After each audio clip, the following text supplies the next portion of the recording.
దీన్ని ఒప్పుకో, మీరు ఇమీడియట్ తీసేయాలి. ఇమీడియట్ గా తీసేయాల్సింది దీన్ని. ఈ తెల్లబట్టలు ఎవరు ధరిస్తారు? తెల్లబట్టలు ఎవరు ధరిస్తారు? ఎవరు ధరిస్తారు? పోలీ ఇంక మొహాన్ని బొట్టన పెట్టినారు. మన దాదీలు కొంతమంది అది కూడా పెట్టుకోవట్లా. అదే స్టిక్కర్ పెట్టుకున్నారు. అదన్నా అందుకని సనాతన భారత హైందవ ధర్మం ఏం చెప్పిందో అది పాటించే ఋషిష్యులు అందరం. కాబట్టి మీరు ఇప్పుడు భగవంతుడు పుట్టాడు, ఇలా వచ్చాడు, 5,000 సంవత్సరాల తర్వాత ఇదంతా సృష్టి అంతా ఉండదు, ఈ పిచ్చి మాటలు మాట్లాడే వ్యవహారం ఉంటే కుదరదు. కాబట్టి మీరు చక్కగా తీసేసుకోవడం మంచిది. శివలింగం పెట్టారు స్వామిని, పక్క పెట్టుకోండి. డబ్బులు వసూలు చేసుకుంటే చేసుకోండి, మాకు అభ్యంతరం లేదు. ఎంత డబ్బు కన్నా వసూలు చేసుకోండి. కానీ ఇక్కడ పిచ్చి స్టోరీ చెప్పి పిచ్చి వ్యవహారం నడిపితే మాత్రం ఖచ్చితంగా ఒప్పుకోమమ్మా. అంటే కాదమ్మా, మీకు తెలుసు సమాజంలో ఎంత వ్యతిరేకత వస్తుందో మీ సంస్థ గురించి తెలుసు. మరి ఏం చేద్దామని ఏది పెడతారు? డబ్బులు ఎక్కువైతే ప్రజలకు వచ్చుగా. యాచకులు బోళ్ళు మంది ఉన్నారు, ఇబ్బందులతో పడి ఉన్నారు. మేమే చేయాలంటే ఆర్పాటు, ఇంతమంది స్వాములు వచ్చి ఈ ఆర్పాటాలు ఏంటి, ఇవన్నీ ఏంటి, ఎంత ఖర్చు దీనికి? ఎక్కడి నుంచి వస్తాయి డబ్బులు మీకు? ప్రజల నుంచి ఇస్తారు. దేనికి ఇస్తారు? ఈ ఆర్పాటాల కోసం, సమాజం కోసం పనిచేయమని చెప్పారా? చెప్పండి అమ్మా. ఇప్పుడు మెయిన్ నేను డాక్టర్ నండి. ఓకే, చేశానంటే positive health exhibition, drug addiction, నష్టముక్తి Abhiyan. అంటే అందరూ కూడా శివుని ముందు ప్రతిజ్ఞ చేయడం, ఇప్పటి నుంచి మేము అంటే దుర్వ్యసనాల నుండి, దుష్ప్రభావాల నుండి దూరంగా ఉంటాం. పుష్కర స్నానం చేశారమ్మా? చేశారు.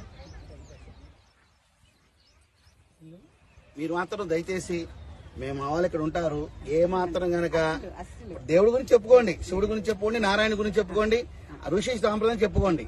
కానీ మీ యొక్క దాడ్యం తీసుకొచ్చి ప్రజల మీద రుద్దితే మాత్రం ఇది ఇదో క్రిస్టియన్ మతంలో కొత్త మతంలో తయారైంది. మీది ఇది క్రిస్టియన్ మతంలో కొత్త మతంలో తయారైంది.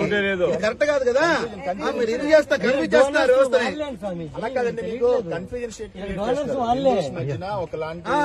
సంప్రదాయం తీసుకెళ్తా ఉన్నారు. ఎందుకంటే మేమేమో వేదాస్ నుండి ప్రామాణికంగా తీసుకుని చెప్తా ఉన్నాము, మీరేమో ఏదో మీ స్టోరీలే చెప్తా ఉన్నారు. దానికి ఏమో వేద ప్రమాణం ఉండదు, ఏమీ ఉండదు, మీరు ఏదో చెప్పుకుంటా ఉన్నారు. దానివల్ల ఏంటంటే హిందూస్ లో ఇప్పటికే చాలా సాంప్రదాయ వల్ల డీవియేషన్స్ ఉన్నాయి. మళ్ళీ మీరు వచ్చేదో బ్రెయిన్ లోకి ఎక్కిస్తే ఉన్నది కూడా ఊడిపోయి వాళ్ళు.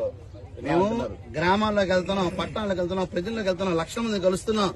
అసలు హిందూ ధర్మం నుంచి పక్కదారి పడుతున్న వ్యవస్థను తిరిగి పునరాగమనం ద్వారా మేము కష్టపడి తీసుకొస్తుంటే మీరు వాళ్ళలో దూరి అయోమయం గురి చేసి ఎటెల్లాలో తెలియకుండా నారాయణ కూడా పెడతారు, శివుడు పెడతారు. కానీ చెప్పేదంతా మీ గొందరగోళం విషయం చెప్తారు మీరు. అది ఎలా కుదురుతుంది? కన్ఫ్యూజన్. మేము మాట్లాడాము, మేము క్వాలిఫైడ్స్ అందరూ కూర్చొని మేము మాట్లాడాము. నన్ను పిలిస్తే నేను రాలేసాం. నన్ను పిలిస్తే ప్లేట్ టికెట్ పంపించాను, చించి అవతల పారేసి నేను రాలేదండి అక్కడ కార్యక్రమానికి. కొంతమంది వచ్చారు. మాస్టర్స్ చదువుకున్నాం, మీరు చాలా కన్ఫ్యూజన్ స్టేట్ లో తీసుకెళ్తున్నారు. ఎందుకంటే పబ్లిక్ ని, భక్తుల్ని అప్పటికే చాలా కన్ఫ్యూజన్స్ ఉన్నాయి. మళ్ళీ మీరు కొత్త కన్ఫ్యూజన్ తీసుకెళ్లి వాళ్ళని అసలుకి ఏమి బాబు వద్దురా బాబు మేము అంటున్న పరిస్థితి తీసుకొస్తుంది. అందుకని మీ ఫిలాసఫీ ఏం చెప్పకుండా దయచేసి ఇట్లాంటి విగ్రహారాధన నేర్పించి వాళ్ళకి ఫిజికల్ ప్రాక్టీస్ నేర్పించండి. మీరు డాక్టర్ కదమ్మా, మీరు ఏది కావాలో చేసుకోండి, ఏది కావాలో చేసుకోండి. కానీ మీ యొక్క సిస్టమ్ మాత్రం ఇక్కడ ప్రవేశపెట్టబాకండి. రేపు కలియుగాంతం ఇలా అయిపోతుంది. ఎందుకు అవుతుందండి? పని లేదా, పని పాడలేదా? ప్రతి దేవుళ్ళు, ప్రతి వ్యక్తిలో జీవుడిలో పరమాత్మ అనుకున్నాం కదా, ఉన్నారు కదా. కలియుగాంతం ఎందుకు అవుతుంది? మీరు ఎలా నిర్ణయిస్తారు? మీకు హక్కు ఉంది నిర్ణయించడానికి. అంటే మనకన్నా ముందు పుట్టిన వాళ్ళని రద్దుపరచాలి, మీ మాట వినాలా? మీ మాట ఎందుకు వినాలమ్మా? చెప్పండి. మీ పిల్లకి మీ ఇష్టం వచ్చి పెంచుకుంటారు. డాక్టర్ చదువుకుని మీ డాక్టర్ చదివారు, మీ ఇష్టమైందా? ఇంట్లో వాళ్ళు ఇష్టమైందా? మీ పక్కింటి వాళ్ళు ఇష్టమైందా? మీ ఇష్టం లేదా మీ తల్లిదండ్రులు ఇష్టం, మీ పక్కింటి వాళ్ళు ఇష్టం కాదు కదా. అది మీ ఇష్టం, మేము గౌరవించుకుంటాం మీ డాక్టర్ గాని. అలాగే ఎప్పటి నుంచో విధానం తీసుకొచ్చి పక్క విధానం వచ్చి పక్కింట్లోకి తయారయ్యారు. మీరు మీ విషయం చెప్తే ఎలా ఒప్పుకోమంటారు? అంటే దేన్నైనా ఒక ప్రమాణం ఉండాలి అంటున్నాం. ఇప్పుడు మేము ఏం స్వామీజీ ఏదైనా మాట్లాడాలనుకోండి ఒక ప్రమాణం ఉంటుంది, వేద ప్రమాణం ఉంటుంది. ఇప్పుడు మేము ఏదైనా మాట్లాడాలనుకోండి ఒక ప్రమాణం ఉంటుంది. శ్రీమద్ భాగవతాన్ని ఆధారితంగా తీసుకుని మేము మాట్లాడతాం. కలియుగం ఇన్ని సంవత్సరాలు ఉన్నాయి, 4,32,000 సంవత్సరాలు ఉన్నాయి, త్రేతాయుగం ఇన్ని సంవత్సరాలు ఉన్నాయి. మీకు వేద ప్రమాణం ఉంటుంది, భాగవత్ ప్రమాణంగా మేము మాట్లాడతాం. మీరు ఏ ప్రమాణం తీసుకుని ఫిలాసఫీ ఇస్తున్నారు, పబ్లిక్ ఇండెక్ట్ చేస్తున్నారు అనేటువంటి విషయాన్ని మీరు అర్థం చేసుకోండి. మిమ్మల్ని ఏదో బాధించాలని, కష్టపెట్టాలని మా ఉద్దేశాలు కావు.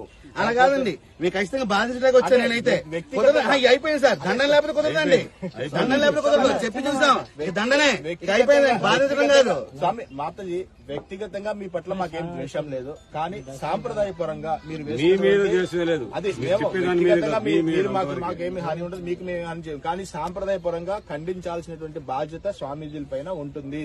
అందువల్ల దయచేసి బోర్డు మాత్రం తీసేయనమ్మా. నారాయణ ఉన్నారు ఉంచుకోండి, శివుడు ఉన్నారు ఉంచుకోండి. మీరు మాత్రం బోర్డు మాత్రం పిచ్చి బోర్డు మాత్రం గమనిస్తారా? ఉండమ్మా, ఎందుకు పెడుతున్నారంటే అట్రాక్ట్ చేయడానికి అంటారా?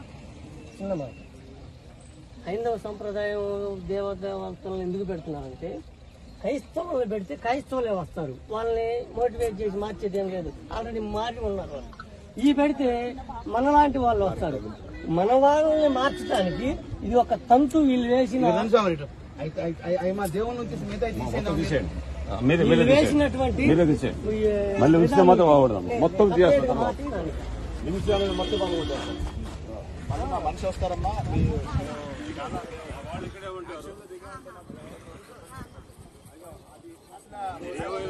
ఎక్స్ప్లెయిన్ చేయండి నాకు. మీరు రండి, మీరు అగా సిస్టమ్ ఎక్స్ప్లెయిన్ చేయండి నాకు.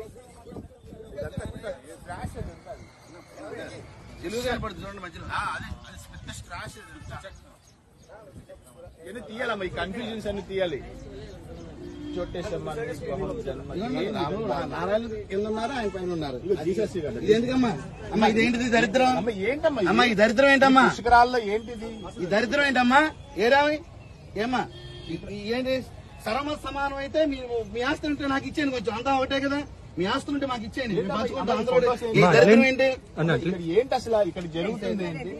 లేదమ్మా ఇది చించేడే చించేసామా? చించేయ్. చించేసామా? చించేయడమే. చించే దరిద్రం ఉండకూడదు. యేసు ప్రభు బొమ్మలు ఏంటమ్మా ఇక్కడ ఈ ప్లేస్ లో? సాంప్రదాయం ఏంది, వ్యవస్థ ఏంది? యేసు ప్రభు బొమ్మలు ఏంది? దేవుని ఎవరు వీళ్ళు పెట్టుకోండి. క్రైస్తవులు. మీకు దయచేసి నమస్కారం చెప్తున్నాం. ఈ బోట్లు మొత్తం ఆలు పెట్టండి.